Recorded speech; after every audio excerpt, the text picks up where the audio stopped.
봅시다. 시작. 십자가 상칠은 우리가 가상칠은이다 이렇게 하는데, 십자가 위에 7마디다. 십자가에 달리신 예수님께서 십자가에서 7가지 말씀을 하셨습니다. 그 중에 오늘 요한복음에 몇 가지가 나오는데, 이 말씀을 통해서 큰 도전이 되어지고 우리도 주와 함께 죽고자 하는 그런 믿음으로 살게 되기를 주의 이름으로 축원합니다. 19장 23절에 군병들이 예수를 십자가에 못 박고 그의 옷을 취하여 네기 세 나눠 각각 한 기씩 얻고 속옷도 취하니 이 속옷은 호지 아니하고 위에서부터 통으로 짠 것이라 했습니다. 예수를 십자가에 못 박았다. 십자가에 못 박았다는 말은 이제 죽였다는 거예요. 사형의 틀에 올렸다는 거죠. 사형의 틀에 십자가에 달고 나니까 예수의 옷이 필요 없죠. 예수님 이제 돌아가시면 옷이 필요 없죠. 근데 이때 당시에는 옷들이 귀했기 때문에 예수님의 옷을 가지고 그들이 서로 가지려고 싸웠습니다. 24절에 보면 군병들이 서로 말하되 이것을 찢지 말고 누가 얻나 제비 뽑자 했습니다. 제비를 뽑자고 말하게 된 것은 그들이 스스로 옷이 찢어지는 것이 아까워서 제비를 뽑자 했지만, 성경에서는 이미 그것을 예언했다는 거죠. 성경에 그들이 내 옷을 나누고 내 옷을 제비 뽑나이다 한 것을 응하게 하려 함이러라. 군인들은 이러한 일을 하고 있습니다. 그들은 뭘 하느냐? 예수를 십자가에 못 박고 그 옷을 서로 나눴다. 예수님을 십자가에 못 박는 것, 그 육신을 십자가에 못 박는 것뿐만 아니고 그의 옷, 겉옷과 속옷을 다 벗겨서 그들이 빼앗아갔다. 예수님께 가져갈 수 있는 것들을 다 가져갔다는 거죠. 예수님이 왜 그런 벌거벗으셨냐? 우리의 벌거벗은 죄악 때문이다 이렇게 하는데, 이걸 젊은 사람들 잘 못 알아들어요. 벌거벗은 죄악이 뭐냐? 부끄러운 죄악이라는 거죠. 우리가 옷을 입었기 때문에 부끄럽지 않다 이게 아니라 우리가 영적으로 옷을 벗은 겁니다. 영적으로 왜 옷을 벗었냐? 원수에게, 마귀에게 우리의 죄인된 모습들을 다 이렇게 드러내고, 겉으로는 멀쩡한데 속이 다 썩어 문드러져서 세상에 죄로 가득하고 음란하고 패역하고 자기를 사랑하는 것들로 가득하니까 겉으로는 참 신실한 것은 보이고 믿음 있는 것처럼 보이지만 속은 뭐다? 벌거벗겨진 것처럼 되어 있다. 우리가 이렇게 벌거벗겨진 이 수치, 벌거벗겨져서 원수에게 미혹되어지고 부끄러움을 당하고 있는 이 조롱거리가 된 모습, 이 모습을 대신 예수님이 대신 십자가에서 벌거벗겨지시고 부끄러움을 당하시면서 우리를 위하여 대신 당하셨다라는 거죠. 그러므로 우리는 어떠하느냐? 우리는 의의 옷을 입는 겁니다. 예수님이 벌거벗겨졌기 때문에 우리는 하나님 앞에서 이 의의 옷을 입는 겁니다. 무슨 옷이냐? 예수 그리스도의 옷을 입게 되는 겁니다. 그리스도께서 벗으셨기 때문에 그 옷을 우리가 믿음으로 입을 수 있는 겁니다. 이 영적 의미를 알게 되기를 주의 이름으로 축원합니다. 25절에 예수의 십자가 곁에는 그 모친과 이모와 글로바의 아내 마리아와 막달라 마리아가 섰는지라. 26절에 예수께서 그 모친과 사랑하시는 제자가 곁에 섰는 것을 보시고 그 모친께 말씀하시되 여자여 보소서 아들이니이다 하시고 했습니다. 무슨 말이냐면, 예수님 십자가에 달리셔서 벌거벗겨져서 피를 흘리고 못이 박혔는데 거기 십자가에 달린 상태에서 뭘 생각하시느냐? 그의 육신의 어머니를 생각하는 겁니다. 그래서 육신의 어머니를 이 땅에 내버려두고 혼자 이제 죽게 되는 것이 죽음의 이 두려운 것이 아니라 이 부모를 내가 버리는 것이 죄송스럽다 해서 이게 부모에 대한 효를 다하는 거죠. 그래서 어떻게 하느냐? 그 사랑하시는 제자, 요한복음에 사랑하시는 제자는 누구라고요? 요한이라고요. 그러니까 사도 요한이죠.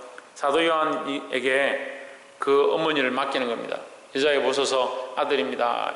다시 말하면 나는 이제 죽지만 이제 어머니를 이제 이 제자가, 이 아들이 대신 섬길 겁니다. 이렇게 말하는 거죠. 27절에 보시면 또 그 제자에게 이르시되, 그 제자는 사랑하시는 제자죠. 사도 요한에게 보라 네 어머니다. 네가 이제부터 섬길 어머니다. 어머니라 하신데 그때부터 그 제자가 자기 집에 모시니라 했습니다. 그래서 육신으로도 끝까지 마땅한 예를 다했다 이렇게 볼 수 있습니다. 28절에 이후에 예수께서 모든 일이 이미 이루어진 줄 아시고 성경을 응하게 하려 하사 이르시되 내가 목마르다 하시니 있습니다. 이게 목마르다, 이 말씀은 예수님이 목마르다 이 말씀은 우리의 영혼의 목마름을 얘기하는 겁니다. 영혼의 목마름은 왜 있습니까? 영혼의 목마름은 왜 있습니까? 성경의 목마름은 무슨 의미입니까? 예? 그렇죠. 말씀의 목마름이죠. 목마름은 진리에 대한 목마름입니다. 진리에 대한. 말씀은 많고 얘기는 많고 설교는 많은데 참 들을 진리가 없다. 그러니까 사람들이 듣기는 들어도 목마르다. 영혼에 기갈하다. 영혼이 기갈하다는 거예요. 그래서 내 영혼이 사슴과 같이 목마른 사슴같이 주의 말씀을 찾아 헐떡거린다는 거예요. 그래서 이 목마름은 영적 기갈을 얘기해요. 영적 기갈. 영적 목마름을 얘기하는데 영적 갈급함들이 채워지지 않아서 이 목말라하는 겁니다.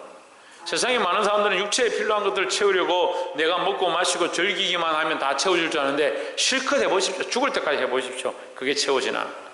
이것은 다 채워지지 않습니다. 잠시 마음을 위로하고 잠시 즐거움을 누릴 수는 있겠죠. 육체의 쾌락들은 잠시 즐거울 수 있습니다. 육체에 먹고 마시는 것들은 잠깐 기쁠 수 있습니다. 잠언서 말씀을 통해서 우리가 육신에 이 먹고 마시는 즐거움을 하나님 주셨다. 그것도 하나님 주신 축복이다. 이렇게 하지만 그것은 또한 뭐다? 잠시 지나가는 것이다. 그러니까 육체의 즐거움, 쾌락에 빠지면 안 되는 거예요. 지금 코로나 시대가 되니까 참 걱정스러운, 제가 이 나라 민족을 위해서 기도하는데 참 걱정스러운 게요. 사람들이 성적으로 타락하다 보니까 이게 정상적인 부부관계를 안 하는 겁니다. 그러니까 이 여자 저 여자 이 남자 저 남자 만나고 아무나 만나고 조금 사귀다가 실정 나면 버리고, 그게 안 되니까 남자끼리 여자끼리 동성애를 하고, 그것도 안 되니까 지금 코로나 터지고 제일 많이 늘어난 범죄가 뭐냐? 마약입니다. 마약. 향정신성 의약품입니다. 이 쾌락을 찾다가 안 되니까 이제는 자기 주사를 넣는 거예요. 이 끝에는 어떻게 될 것 같습니까? 잠시 낙을 추구하는 것, 그게 제가 말씀드리지만 즐겁고 재밌고 좋지 않다는 게 아닙니다. 우리가 정상적인 성을 통해서 부부 생활을 통해서 성적인 것들을 즐기고, 또 우리가 정상적인 상황을 통해서 우리가 음식을 먹고 음식의 참맛을 알고, 우리 오늘 야외에 나가게 될 건데 가서 이제 저녁을 먹고 올 건데, 저녁 가서 우리가 단체로 들어가 가지고 훔쳐서 탁 먹고 사장을 붙잡고 있고 우리끼리 막 먹고, 제가 사장 붙잡고 있을 테니까 막 먹고 도망가십시오. 먹는 거 같겠습니까? 잠시 먹을 때는 좋을지 모르겠지만 우리가 범죄한 것 때문에 이게 죄책감들이 있겠죠. 세상의 즐거움을 쫓아가는 건요, 잠시 즐거울 수는 있어요. 근데 언젠간 다 끝날 것들입니다. 그런 인생들을 뭐라고 하냐? 촛불 같은 인생, 촛불 같은 인생. 촛불 같은 인생. 잠깐 불꽃처럼 불타올라서 재밌고 즐겁고 살만한 것처럼 보이지만 사실은 뭐다? 꺼질 것들이에요, 꺼질 것들. 근데 왜 그걸 붙잡고 있냐? 그걸 붙잡고 있냐? 우리의 이 목마름, 육체의 갈구함, 우리가 이 즐겨하는 세상의 것들에 목말하던 이 목마름을 벗어버리고 참 진리의 해갈, 예수 그리스도의 말씀의 복음의 해갈, 하나님의 은혜의 해갈, 영원한 구원의 소망에 대한 해갈, 해갈이라는 것은 목마름이 해결되는 걸 해갈이라고 그래요. 이 해갈을 위해서 주께서 목마르다 하셨다는 거죠.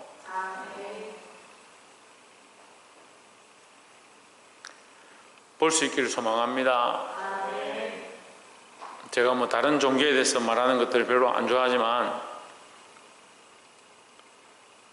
성철 스님이 죽을 때 부처도 지옥에 있고 다 지옥에 있고 나도 이제 지옥에 간다, 내가 이 중생들을 다 지옥 백성 되게 한 거 그걸 후회한다, 이렇게 얘기하고 가가지고 그걸 불교에서 그 말을 이게 아니다 수습하는, 그 말이 그런 뜻이 아니다 수습한다고 얼마나 고생을 했다고 하더라고요.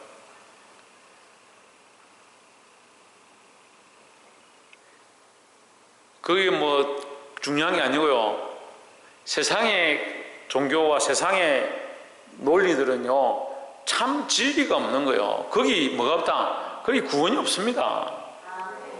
그럼 우리는 그게 좋은 줄 알고, 사람들이 이게 좋다 하면 저기 찾아가고 이게 좋다 하면 여기 찾아가고, 이 목마름을 해결할 수 없다는 겁니다. 예수 그리스도를 만나시기를 주의 이름으로 축원합니다. 29절에 거기 신 포도주와 가득히 담긴 그릇이 있는지라 사람들이 신 포도주를 먹으면 해뇽을 으슬초에 메어 예수의 입에 대니, 30절에 예수께서 신 포도주를 받으신 후 이르시되 다 이루었다 하시고 하십니다. 다 이루었다, 이게 사실은 가상 유언인데, 7어는 아버지 내 영혼을 아버지 손에 의탁하나이다, 맡겨드리나이다, 이게 마지막 말씀입니다. 예수께서 신포도주를 받으신 후에 이르시되 다 이루었다. 뭘 다 이뤘느냐? 십자가에 벌거벗겨서 피를 질질 흘리고 사람들 보기에 비참하게 못 봐줄 몰골로 거기 달려있는 그 고기 덩어리처럼 되어 있는 그분이 뭐라고 하냐? 다 이루었다. 뭘 다 이뤘냐? 뭘 다 이뤘냐? 우리의 관점이요, 자꾸 보는 것들, 눈에 보이는 것들의 관점이 있으니까 자꾸 해칠한 무덤이 돼갑니다. 겉으로는 멀쩡한데 속은 다 썩어 있으면서 괜찮은 줄 착각하는 거죠. 우리의 이 겉으로 멀쩡한데 속이 썩어 있는 이 삶을 청산하기 위해서 예수님이 자기의 몸을 십자가에 못 박으시고 우리 위해 죽으시면서 다 이루었다 하신 겁니다. 자기 영광을 구한 게 아니라 자기의 즐거움을 구하는 게 아니고, 내가 너희를 위하여 희생했다. 뭘 다 이뤘냐? 아버지의 뜻을 다 이루었다. 진리를 듣지 못한 자들에게 진리를 듣게 하시고, 부끄럼, 영적으로 부끄럼을 당하는 우리에게 그 부끄럼을 의로 옷 입혀주시고, 하늘의 소망을 소망하게 하셨습니다. 여러분, 이 다 이루신 예수 그리스도, 그 예수 그리스도를 믿는 자에게 참 구원의 진리가 있는 줄 믿습니다.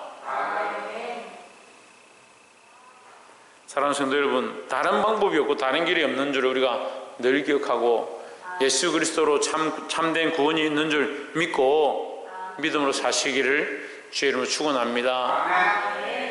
머리를 숙이니 영원히 떠나가시니라 하십니다.